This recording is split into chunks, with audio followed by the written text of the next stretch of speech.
Bonjour à tous et bienvenue pour ce nouveau podcast du Padre Blog. Ici le père Jean-Baptiste Ciboulet et aujourd'hui je vous propose de parler des larmes. Pourquoi pleure-t-on ?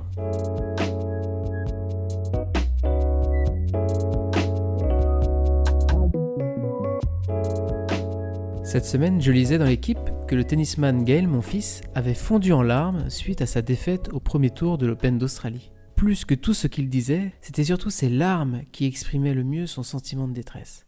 Les médias du monde entier en ont parlé. Je voudrais prolonger ce petit épisode en réfléchissant sur les larmes. Que signifie pleurer ? Reconnaissons d'abord que ce n'est pas si facile de s'autoriser à pleurer. On trouve ça gênant, puéril, on se dit qu'un bonhomme ça ne pleure pas, on ne veut pas donner une impression de faiblesse, on a du mal à pleurer. Pourtant, les larmes sont une spécificité humaine. Il n'y a que l'être humain qui exprime ses émotions fortes par des larmes. Alors on dit parfois que certains animaux pleurent, mais vous voyez, la majorité des scientifiques semblent dire que les animaux ne pleurent pas à cause de leurs émotions. C'est donc une expression de la dignité humaine. Les larmes sont une manière pour l'homme d'extérioriser un sentiment profond de tristesse ou de souffrance. Et en cela, elles ont quelque chose d'apaisant. Alors je voudrais d'abord remarquer qu'il y a différents types de larmes. Il y a d'abord les larmes liées à sa propre souffrance. On pleure parce qu'on a mal, physiquement ou moralement. On pleure parce qu'on est triste, parce qu'on est découragé, parce qu'on se sent seul, parce qu'on a peur, ou encore parce qu'on a perdu quelqu'un de cher, etc. Mais il y a aussi les larmes de repentir. On pleure son péché, son égoïsme, son manque d'amour, son manque de fidélité. C'est une grâce de pouvoir pleurer son péché. C'est la grâce que Saint Pierre a reçue au moment où le coq a chanté durant la Passion de Jésus et où il a pris conscience de son reniement. Vous voyez, les larmes de repentir viennent laver nos cœurs de la crasse d'hypocrisie et d'aveuglement qui les recouvre parfois. Et puis il y a un troisième type de larmes, les larmes de compassion. On pleure parce qu'on est touché par la souffrance ou la tristesse d'un autre. Et ces larmes nous font ressentir et partager la douleur de l'autre. C'est d'ailleurs le sens même du mot compassion. Je souffre avec ceux qui souffrent. Dans mon parcours au séminaire, j'ai eu la chance de faire une année de stage dans l'association Aux Captifs La Libération qui œuvre auprès des personnes de la rue. Et à la fin de l'année, je faisais mes adieux et un des gars est venu me voir pour me remercier et il m'a dit quelque chose qui m'a vraiment touché. Il me disait « Quand tu voyais qu'on était triste ou dans la galère, t'avais des larmes dans les yeux. » En fait, ce qui l'avait touché chez moi, c'était pas ce que j'avais fait, c'était pas ce que j'avais dit, mais c'était le fait d'avoir été sensible à leur souffrance. Je ne m'attendais pas du tout à ça, pour tout vous dire. Il est beau de remarquer que Jésus lui-même a pleuré. Le Nouveau Testament rapporte 3 épisodes où Jésus pleure. Jésus pleure devant le tombeau de son ami Lazare qui vient de mourir. Il pleure après avoir vu ceux qu'il aime pleurer. Il pleure, vous voyez, avec tous les hommes qui pleurent devant la mort, devant la perte de ceux qu'ils aiment. Ce sont des larmes de compassion. Jésus pleure une deuxième fois. Il pleure sur Jérusalem qui ne reconnaît pas en lui le Messie. Jérusalem qui reste prisonnière de son péché. On peut associer ces larmes de Jésus aux larmes de repentir dont j'ai parlé. Jésus est tellement solidaire avec l'humanité qu'il pleure avec elle et peut-être en son nom sur son péché. Et enfin, l'Épître aux Hébreux nous rapporte que Jésus pleure au seuil de sa passion. Je vous cite l'Épître. « Pendant les jours de sa vie dans la chair, il offrit avec un grand cri et dans les larmes des prières et des supplications à Dieu qui pouvait le sauver de la mort. » Ces larmes de Jésus, ce sont des larmes de souffrance. Jésus se sent abandonné par ses disciples et même par son Père, et il a peur de la violence qui va se déchaîner contre lui. Comme le dit le pape François, « Si Dieu a pleuré, je peux moi aussi pleurer, sachant que je suis compris. » Ce thème des larmes est un thème cher au Saint-Père. Il a dit un jour que les lunettes des larmes sont parfois nécessaires pour voir Jésus. Il y a des choses qu'on ne peut voir qu'avec des yeux lavés par les larmes. Vous voyez, les larmes nous purifient le cœur.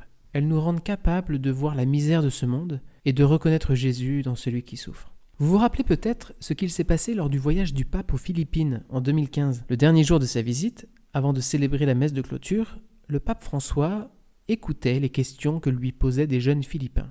Parmi eux, il y avait 2 jeunes qui étaient d'anciens enfants des rues et qui avaient été recueillis par la fondation ANAC du père Mathieu Daucher.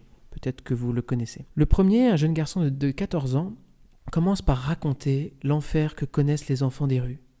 Abandon, maltraitance, drogue, prostitution, trafic. Puis, une jeune fille de 12 ans, Glycelle, prend la parole et elle demande au pape Pourquoi Dieu permet-il à de telles choses d'arriver, même si ce n'est pas la faute des enfants ? Elle est alors gagnée par les larmes, et elle poursuit en pleurant. Et pourquoi y a-t-il si peu de gens pour nous aider ? Le pape, touché par la détresse de cette petite fille, se lève et la prend dans ses bras pour la consoler. Et puis, il va sortir de son texte pour répondre aux questions de la petite fille. Il lui dit « Quand on pleurera à tes questions, on pourra y répondre. » Il poursuit « Celui qui pleure est celui qui cherche quelque chose de plus. Apprenons à pleurer comme Glycel a pleuré aujourd'hui. » Et il termine « Si vous n'apprenez pas à pleurer, vous ne pouvez pas être de bons chrétiens. C'est un défi.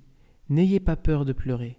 Apprenez à pleurer. » Jésus lui-même déclarait « Heureux ceux qui pleurent, car ils seront consolés. » Cette béatitude nous paraît incompréhensible, voire scandaleuse. Comment déclarer heureux ceux qui pleurent et qui sont tristes ? Chers amis, pour comprendre la valeur de nos larmes, il nous faut avoir conscience de ce qu'elles signifient. Je vous propose 3 significations spirituelles de nos larmes. La première, pleurer, c'est un signe d'amour. La tristesse est souvent l'envers de l'amour. On pleure quand le mal touche quelqu'un qu'on aime. Les larmes sont le signe d'un cœur vulnérable, sensible à ce que vit l'autre. C'est le signe d'un cœur qui n'est pas un bunker imperméable à la souffrance de l'autre. Et donc pleurer, c'est faire preuve de grandeur d'âme et d'une véritable attention à l'autre. Deuxième signification, pleurer, c'est un acte de résistance contre le mal. Oui, pleurer, c'est reconnaître le mal, l'injustice, la souffrance et les dénoncer. Pleurer, c'est ne pas se résigner face au mal. Certes, je subis le mal, mais je veux affirmer par mes larmes que je ne suis pas fait pour la souffrance. Pleurer, c'est au contraire reconnaître que je suis fait pour la vie et pour le bonheur. Pleurer est un acte de résistance aussi parce que les larmes désarment. Les larmes sont pour celui qui nous a offensés le signal qu'il a été trop loin. Et bien souvent, nos larmes sont le moyen d'arrêter la bêtise et de désarmer l'agressivité. Troisième signification, pleurer, c'est ultimement une prière. Car pleurer, c'est reconnaître son impuissance à agir par soi-même pour lutter efficacement contre le mal. Comme Jésus qui offrit avec un grand cri et dans les larmes des prières et des supplications à Dieu, nos larmes expriment la prière brute de nos cœurs qui monte vers Dieu. Lorsque notre esprit n'a pas les mots pour prier, lorsque notre âme n'a pas la force de se tourner vers Dieu, notre corps, lui, est là pour exprimer notre prière à travers ses larmes. En exprimant notre impuissance à répondre par nous-mêmes au mal qui nous atteint, nos larmes nous disposent à attendre le secours d'un autre, et plus particulièrement de Dieu. C'est le sens de la deuxième partie de la béatitude. Heureux ceux qui pleurent, car ils seront consolés. Dans la Bible, lorsque le passif est utilisé, on parle de passif divin, pour montrer que c'est Dieu qui agit. Dieu est vainqueur du mal et de la souffrance, et il veut nous donner part à sa vie et à sa joie. Si nous croyons fermement cela, alors nous ne pleurerons plus de la même manière. Nos larmes deviendront des larmes d'espérance. Comme la Vierge Marie à la croix, ces larmes sont des larmes de souffrance, mais surtout des larmes d'espérance. Car, comme le dit l'Apocalypse, notre espérance, c'est de rejoindre un jour la cité céleste où Dieu essuiera toute larme de nos yeux.